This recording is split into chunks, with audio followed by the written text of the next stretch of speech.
I was kicked out at 16 over a lie. Then I uncovered my stepdad's secret and ended his career. Hey, being the kid your mom did not plan for means you spend your whole childhood trying to earn a spot in your own house. Sometimes the answer is still no. I, a 33-year-old male now, making $140,000 as a senior project manager in commercial construction, own my 3-bedroom house outright. I bought it as a foreclosure, fixed it myself, and paid it off after my big promotion. My F-150 truck is paid off, and my savings are stacked. Not bad for someone who got tossed out at 16 for not fitting the new family. Mom had me at 19. My biological dad vanished the second he heard she was pregnant. No support, no nothing. We lived over my grandparents' garage while she finished nursing school. She worked nonstop, but Grandpa raised me. He taught me how to work, fix things, and stand my ground. When I was 8, Mom met Dennis at the hospital. He was a family therapist with a psychology degree, good money, good image. They married when I was 11 and moved us into his 4-bedroom colonial. Dennis was not openly mean. He just treated me like I did not matter. Dinners turned into their future conversations where I got nodded at and ignored. When I was 12, Mom got pregnant with twins, Stellan and Ever. Her pregnancy was rough, so I started running the house, laundry, meals, mowing, and keeping my grades up. I thought being useful would keep me in the family. The twins were born in March and everyone lost their minds. Relatives swarmed. Dennis took time off. The house became non-stop baby mode, and I basically got erased. Not busy parent erased, like she stopped seeing me at all. So, I did what kids do when they think love is earned. I tried harder. I got straight A's, did chores, stayed quiet, and stayed invisible. Turns out you cannot perform your way into being wanted. From ages 12 to 16, I lived in that house but barely existed. By the time I was 16 and the twins were 4, I had gotten really good at being invisible. Dennis talked like Stellan and Ever were the only kids on Earth. My boys needed this. My boys were doing that. Never the kids, never the family, never anything that included me. Real nice for a guy paid to help families communicate. My birthday, if they remembered, was a gas station gift card and a wrinkled $20. The twins' birthday was a production, a bounce house, a face painter, a swarm of preschoolers wrecking the yard. Dennis grilled like it was a televised event. Mom flooded social media about her precious boys. So I stopped expecting anything. I focused on school, worked weekends at an auto shop, and saved every dollar because my gut said I would need an exit. My gut was right. I just did not realize how soon. One Tuesday evening in October during my junior year, I got home from my shift at the shop around 6 o'clock. Mom and Dennis had gone to some work function. She had mentioned it that morning. The babysitter they usually hired had canceled last minute. So, they decided I was old enough to watch the twins for a couple of hours. It was the first time they trusted me with that. I was actually looking forward to it. I thought maybe this was a sign they were starting to see me as part of the family again. The twins were watching cartoons when I got home. Everything seemed fine. Everything was normal. Around 7:30, Ever started getting fussy. Then Stellan joined in. Both of them crying, saying they wanted Mom.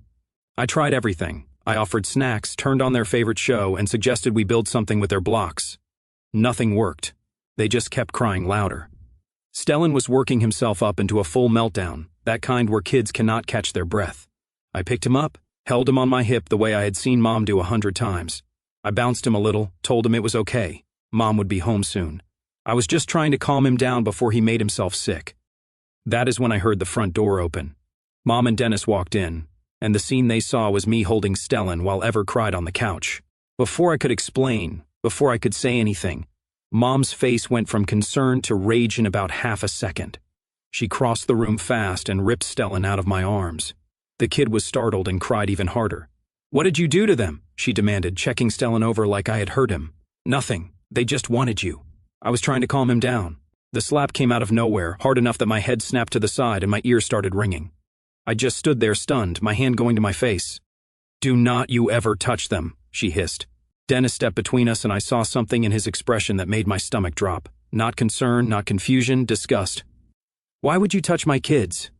His voice was cold, clinical, the same tone he probably used with patients he had already written off. "What is wrong with you?" They were crying. I was just. "You were supposed to watch them, not put your hands on them."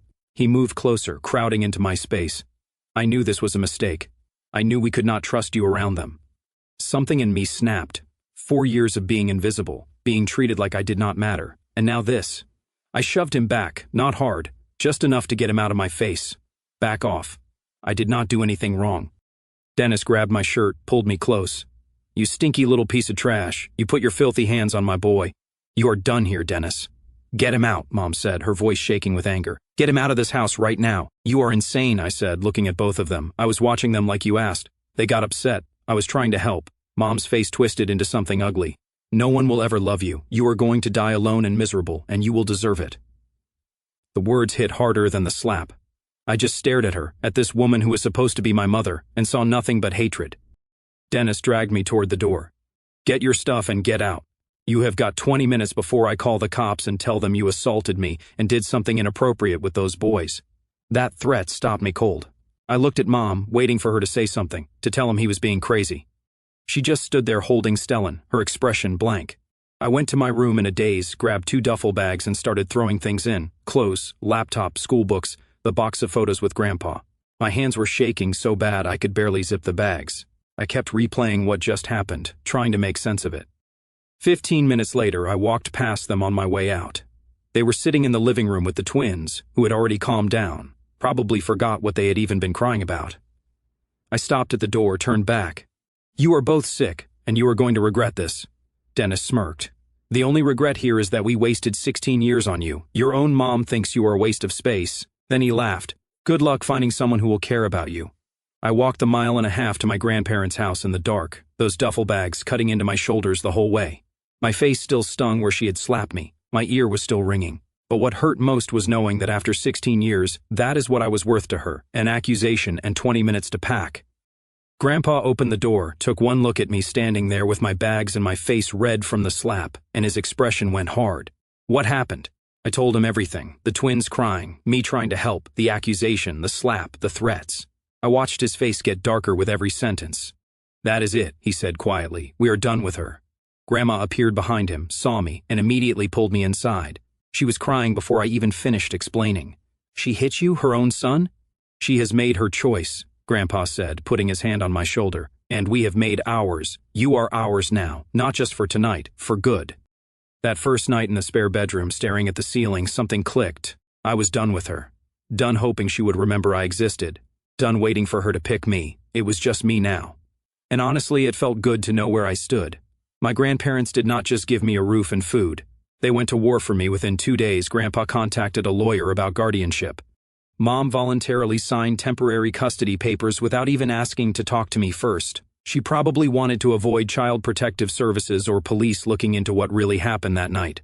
By the end of the week, I was legally under their care. They cut her off completely.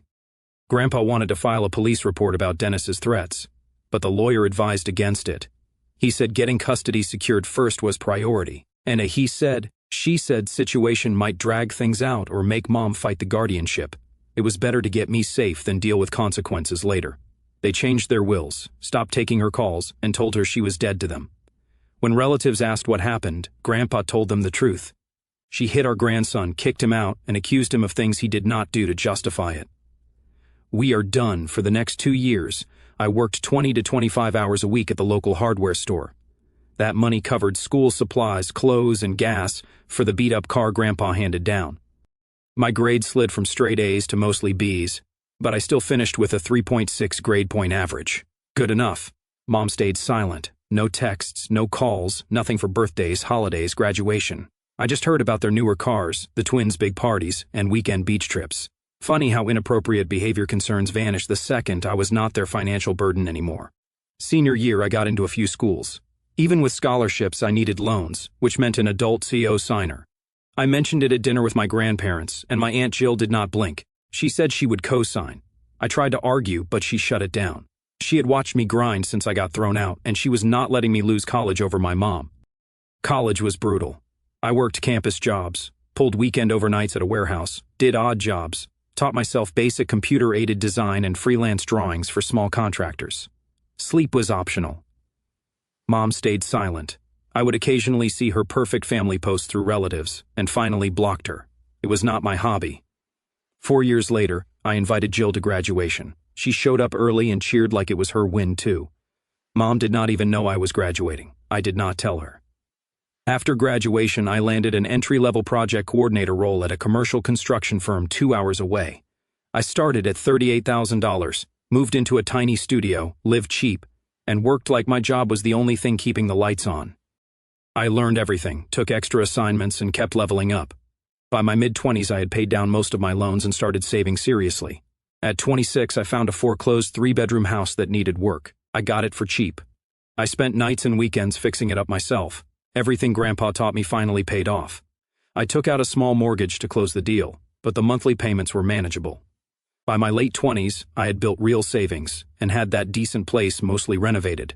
Mom and I stayed no contact. Then around 30, I got promoted to senior project manager and jumped from $75,000 to $140,000. The raise was massive. Within 3 years, I paid off the mortgage completely and stacked my savings even higher. I kept it quiet. The only person I told was Jill. She mentioned it at a family gathering, hoping it might thaw things. That is what lit the fuse. About a week after Jill's slip, I heard a knock on my door late on a Saturday afternoon. I was not expecting anyone. I looked through the peephole and saw Mom and Dennis standing there. I had not seen either of them in over a decade. I could not think of a good reason why they would be on my doorstep right now. I opened the door slowly but did not step aside or invite them in. They pushed past me into my house without waiting for an invitation. Dennis got straight to it. Heard about your promotion. Took you long enough to make something of yourself. No hello. No, how have you been? Just a backhanded insult disguised as a compliment. Mom jumped in before I could respond. Stellan and Evan need help with college expenses. Things have gotten tight recently. Since you were doing well now, we figured you could help out. I stood there for a long moment, processing. After over a decade of silence, after everything they had done, they had the nerve to show up and demand money. The balls on these people. I crossed my arms, leaned against the wall, completely calm. You have got about 30 seconds to get out of my house before I make you leave. Dennis scoffed. Do not be dramatic. You are making good money now. No wife, no kids draining your resources. You have clearly got money sitting there. Stop acting like you cannot afford to help your own brothers. I laughed without humor. My brothers? Those kids have nothing to do with me. You made that crystal clear when you kicked me out and threatened to lie to the cops about me. Remember that? Mom's face tightened. Oh, great. Poor you. We made a difficult decision when you were younger. Get over it already. Look at you now. You turned out fine. Yeah, I said, getting colder. No thanks to either of you. I worked my way through college with zero help from you. I made it happen in spite of you, not because of you. So, let me make this simple for both of you. The answer is no. Not a dollar, not a dime. You are not getting anything from me. Dennis stepped closer, trying to use his size to intimidate me. Maybe you should be thanking us. If we had not pushed you out, you probably would not be where you are today. We did you a favor. The least you can do is help your family when we need it. I straightened up, met his eyes directly, and did not back up an inch. Thanking you? You accused your stepson of inappropriate behavior with children to justify throwing him out. You threatened to lie to the cops. You made those kids think I had hurt them when I was trying to help. And now you want me to bail out your perfect family? That is rich. Mom's voice went sharp. You are being selfish. I raised you alone. I worked my tail off to keep you alive. Now you have got everything, and we are asking for a little help for your siblings. You owe them at least that much. I do not owe them anything, I said firmly. You made specific choices about me. You decided I was not worth your time, attention, or money. That is on you. I am not putting my life on hold or my money at risk for kids you convinced I was dangerous around. The logic does not add up, does it? If I was such a threat back then, why would you want me helping them now? Dennis's face went red. You know what your problem is? You have always been bitter. You always thought you were special. You think you are better than your family just because you got a decent job. But let me tell you something. You did not mean anything to this family back then, and you do not mean anything now. I just smiled. Then why are you here? If I do not mean anything, why are you begging me for money? Sounds desperate, sounds like you need me more than I need you, Mom snapped. Because we did not want to come here. Do you think we enjoy asking you for help? But Stellan and Ever deserve a future, and if you were not so selfish, you would see that. They deserve better parents who did not make terrible choices, I said calmly. That is not my problem. Now get out of my house. Dennis pointed at my face, voice rising. You better watch your mouth. We are still your family whether you like it or not. I stepped forward now, getting right in his space. I watched him instinctively take a half step back. Family does not do what you did. Family does not slap their kid, accuse them of horrible things, and throw them out with 20 minutes to pack. You are not my family. You are just strangers who showed up thinking you could guilt trip me into solving problems you created. It is not happening. Mom's face twisted. Fine, be a selfish brat, but do not come crying to us when your perfect life falls apart. You think you are so much better than everyone, but you are nothing special. You will always be nothing, just like I told you that night. No one will ever love you. You will die alone. If that is true, I said quietly, at least I will die knowing I did not become like you. Now for the last time, get out. Go ahead, Dennis said, trying to reclaim some ground. Call the cops, see how that looks. Calling the cops on your own parents. I pulled out my phone. Already dialing. You are not my parents. You lost that right when you hit me and threw me out. You have got 10 seconds before these cops arrive to remove trespassers. Mom grabbed Dennis's arm. This is not over, she hissed at me. You are going to regret this. Everyone is going to see what kind of person you really are. No, I said, holding the door open, phone still to my ear. Everyone is going to see what kind of people you really are. I promise you that. They left. I gave the dispatcher my address and explained the situation. They sent an officer to take a report. I documented everything. That conversation was not just satisfying, it told me everything I needed to know. They had shown up thinking they could manipulate me, guilt me, intimidate me. Instead, they had walked into a man who had spent over a decade building himself into someone they could not touch, someone who did not need their approval, love, or recognition, someone who was finally ready to go nuclear. I thought that confrontation would be the end of it. I should have known they would not give up that easily. A couple of weeks later, I found out from concerned co-workers that Mom had shown up at my office. I had taken a sick day, which probably saved me from a worse scene. But according to what people told me, she marched into the lobby of our secured commercial building, demanded loudly to speak with me, and when security informed her I was not there, she refused to leave. She started shouting about family obligations and sacrifices and how ungrateful I was, getting aggressive. Building security eventually had to physically escort her out and off the property. Several CO workers witnessed the whole thing. It was embarrassing as hell. The next day at work felt awful. I apologized to everyone who had seen that nightmare. I went straight to Human Resources, explained the situation, and had them add her name to the official list of people not allowed on company premises. I put her photo on file with building security. The whole thing was embarrassing, but she still was not done. That same week I got home from work and found her waiting outside my house, pacing up and down my driveway, clearly agitated.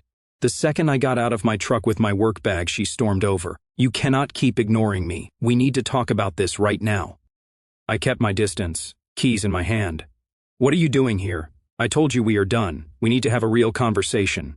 You cannot just walk away from your responsibilities to your brothers. What responsibilities? You are the parent.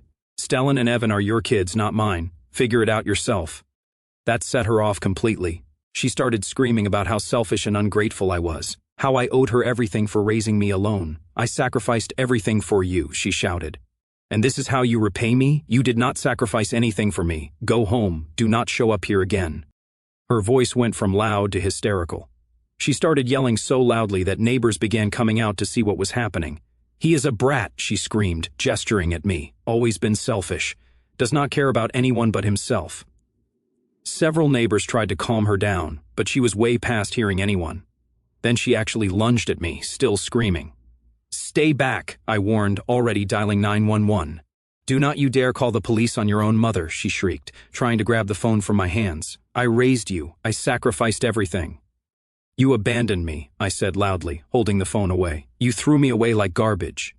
One of my neighbors yelled that he was also calling the cops. Another physically stepped in and pulled her back. By that point, sirens were already cutting through the evening air. The responding officers separated us, took statements from me and multiple witnesses. Mom tried to play the victim, crying about how I had turned my back on my struggling family. But 3 neighbors had seen her lunge at me, heard her screaming. One had even started recording on his phone. The officers did not arrest her, treated it like a family dispute, separated us, gave her a stern warning, documented everything, and told me I should get a restraining order if this continued. Classic domestic call response. They filed the incident report and left. She sat in her car at the end of the street for another hour before driving away. But that incident was the push I needed, because while she was sitting in her car that night, I was inside my house making a decision. Time to find out exactly why they were really broke and make sure everyone knew the truth. The next morning, I took time off work and went to the police station, filed for the restraining order based on the workplace incident and the driveway assault. The officer who had responded the night before had filed a detailed report with witness statements, which helped move things along. But before the hearing, I did my homework, and I wanted to know exactly what had destroyed their finances. 2 nurses making decent money do not go from comfortable to desperate overnight. I started with Dennis's professional license.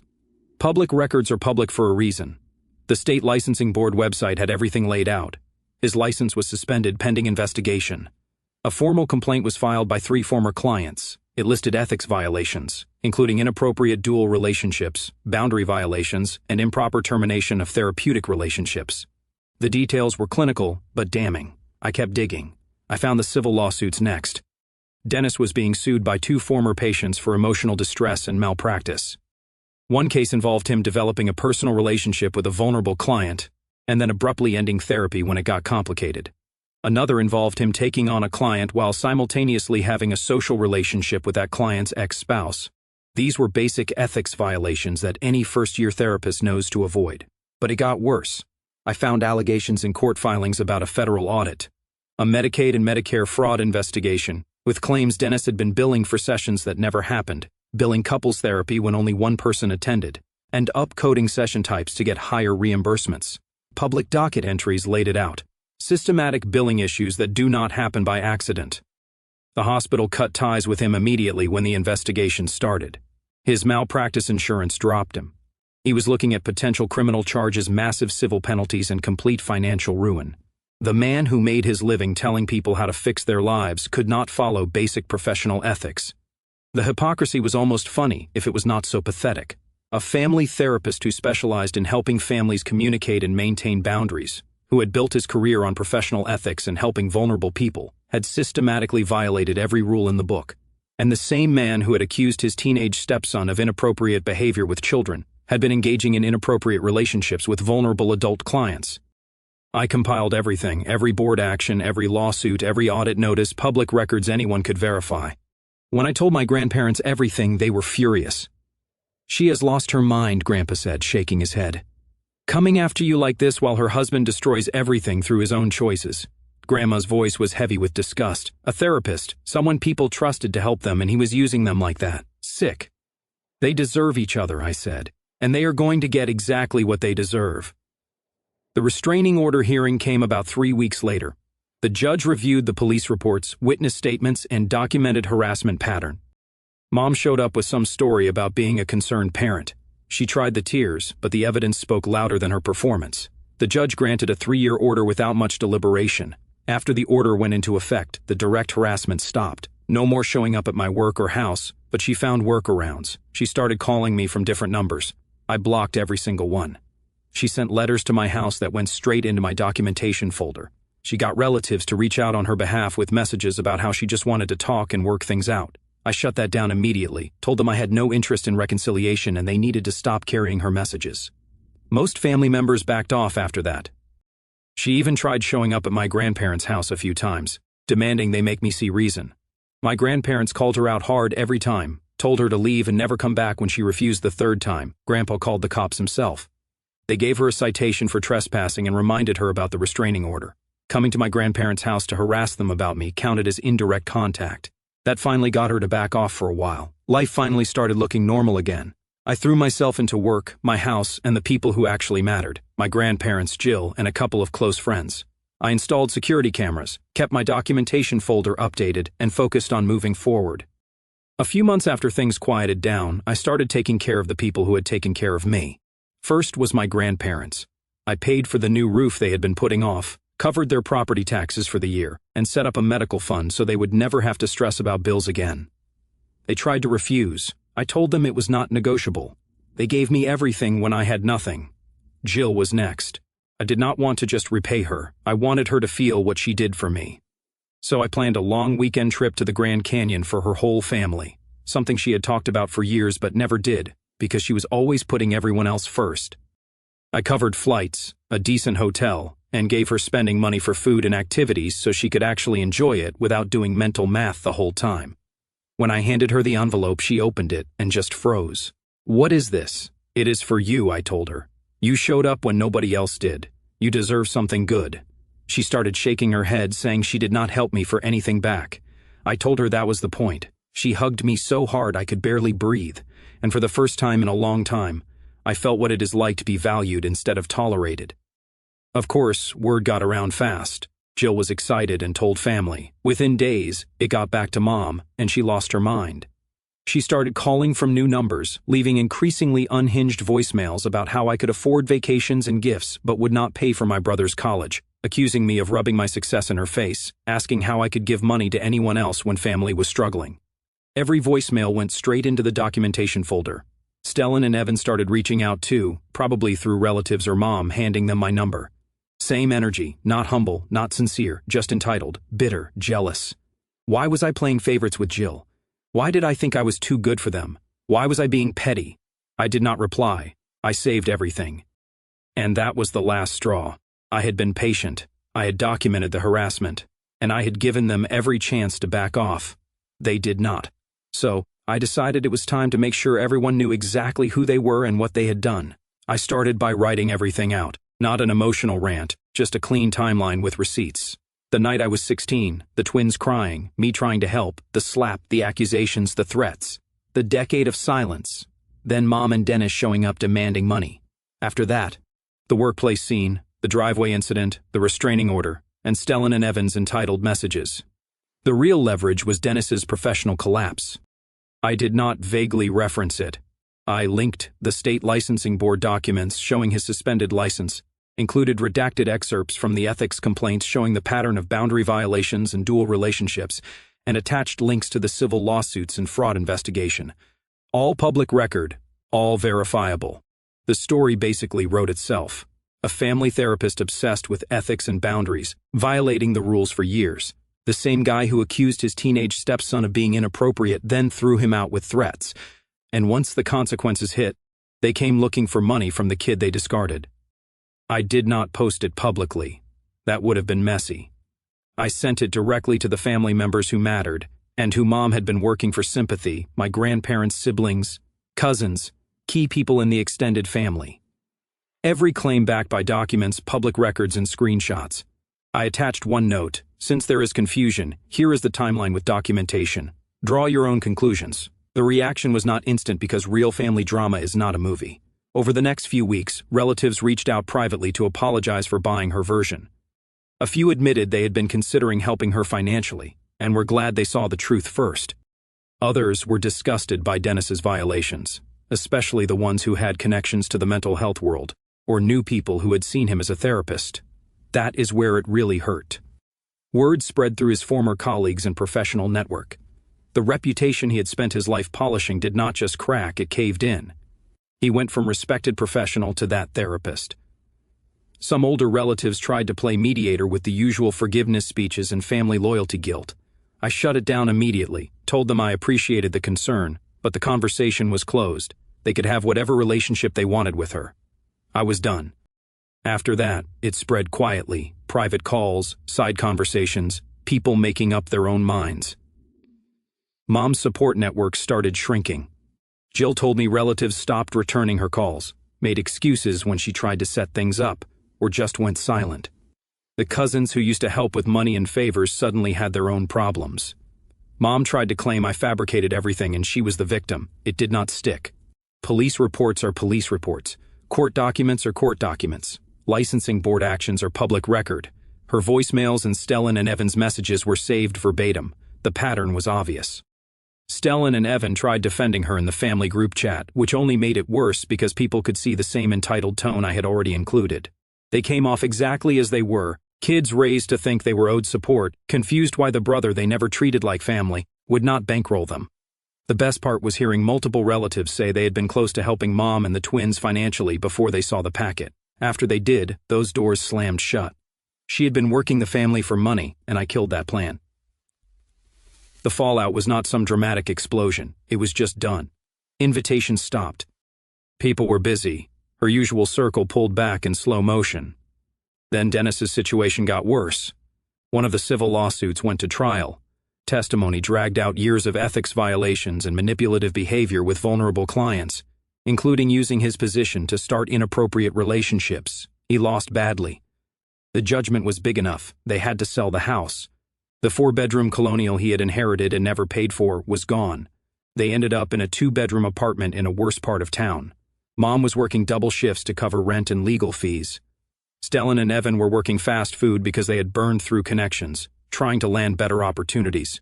And being tied to a disgraced therapist did not help. After I sent the documentation, I got about 8 months of silence. No harassment, no manipulation, nothing. I thought it was finally over.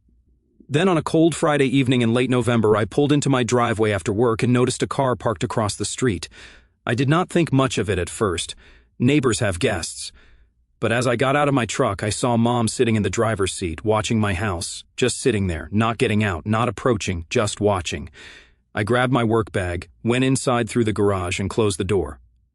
I pulled up my security camera feed on my phone. She was still there. 10 minutes passed, 30 minutes, still there. I called the non-emergency police line, explained the situation. Someone with a restraining order against her was parked across from my house, lingering over half an hour. She was just outside the 500-foot boundary specified in the order, but I wanted it documented. The dispatcher sent an officer to check it out. 15 minutes later, a cruiser pulled up. I watched through my camera feed as the officer approached her car. They talked for maybe 5 minutes. I could not hear the conversation, but I could see her gesturing, probably explaining she was sitting in her car on a public street. The officer came to my door. I stepped out onto the porch. "She says she just wants to talk to you," he said. "Claims it is important. Says she has nowhere else to turn. Asked if you would be willing to hear her out." I looked past him at the car. I saw Mom staring at me with this desperate look I had never seen before. Not the manipulative tears from before, just exhaustion and desperation. "No," I said flatly. She had years to talk, multiple chances to approach this differently. She made her choices. The officer nodded. "That is your right. She is outside the 500-foot boundary, so technically not violating, but I will let her know you are not interested and she needs to leave the area." He went back to her car. More conversation. I saw her slump in her seat, put her hands over her face. The officer kept talking, probably explaining she needed to leave. Finally, she started her car, but before pulling away, she got out. The officer immediately moved to intercept her, but she was not approaching my house. She just stood by her car door, looking at me across the street. "Please," she called out, voice cracking. "Just 5 minutes. We have lost everything. Dennis cannot work. Stellan and Ever cannot finish school. We are about to be evicted. We need help." The officer positioned himself between us, told her she needed to get back in her car. "You did this," she continued, voice getting louder despite the officer's warnings. "You turned everyone against us. You destroyed our lives because you are bitter about decisions made years ago. We are family. You are supposed to help." I stood there on my porch completely calm and let her finish. The officer was getting more stern, telling her this was her last warning before he called for backup and she would be arrested. When she finally stopped to take a breath, I spoke, voice level, carrying across the street. "I could not care less." Her face crumpled. "I am sorry. I am so sorry. I was wrong. Please, I am begging you, help us." "Those are just words," I said. "You had over a decade to apologize. You chose silence. You chose to only reach out when you wanted money. You chose to harass me when I said no. You do not get to call that family." The officer physically guided her back toward her car door. She was crying now, saying something about mistakes and still being my mother. How could I be so heartless when they were losing everything? "Ma'am, get in your car now or you are going to jail," the officer said firmly. She finally got in, sat there for a few more seconds, just staring at me, tears streaming down her face, then drove away slowly. The officer came back to my porch. "You want to file a report on this? It is borderline. She did not technically violate the order, but the intent was clearly to contact you." "Yeah," I said. "File the report. I want this on record." He nodded, took my statement, and left. I went back inside, locked up, pulled out my phone, and texted Jill. "Mom showed up outside my house tonight. Cops handled it. I am fine." Her response came immediately. "Need me to come over?" I smiled and typed back, "No, I am good, really good." And I sat on my couch and thought about the kid I was at 16, carrying my life in 2 duffel bags. I built everything myself. Jill and my grandparents were the only ones who showed up. I was good. As the curtain closes on the personal story, let's look at the bigger picture, where the language of family is often used to excuse harm that would never be tolerated from a stranger. At its core, this is a story about conditional belonging, about how love was quietly replaced with usefulness, and how a child was taught that acceptance had to be earned through silence, sacrifice, and invisibility. The tragedy is not only what happened in that house, but how familiar it feels. The overlooked child, the rewritten narrative, the sudden expectation of loyalty once success appears. In many families, harmony is not built on mutual care, but on one person absorbing the weight so others don't have to confront their own choices. And when that person finally refuses, they are labeled selfish, ungrateful, or cruel, rather than seen as someone who simply stopped participating in a system that was never fair to begin with. But here is where the story shifts from observation to something more personal. Because when I step into this reflection, I am reminded that breaking a cycle like this is never clean and never easy. It does not feel noble in the moment. It feels like standing alone, like being misunderstood, like carrying the quiet guilt of choosing yourself in a world that taught you not to. And yet, if you look closely, what appears to be destruction is often correction. Saying no is not the same as abandoning family. Sometimes it is the first honest response after years of being abandoned emotionally. Boundaries are not weapons. They are lines drawn where dignity begins. And the truth is, many people will only call it too harsh because it forces them to face the consequences of their own behavior. If you have ever been in that position, you understand the weight of that decision. You understand that it takes more strength to walk away from manipulation than to endure it quietly. You understand that forgiveness, when demanded without accountability, becomes just another form of control. And perhaps the most difficult realization is this: not every relationship is meant to be repaired, especially when repair has always been one-sided. Sometimes the bravest thing you can do is accept that closure will not come from them. It will come from you choosing peace over proximity. So the question that remains is this: if the people who hurt you most suddenly returned only when they needed something you built without them, would helping them make you compassionate? Or would it mean betraying the very boundaries that finally allowed you to survive?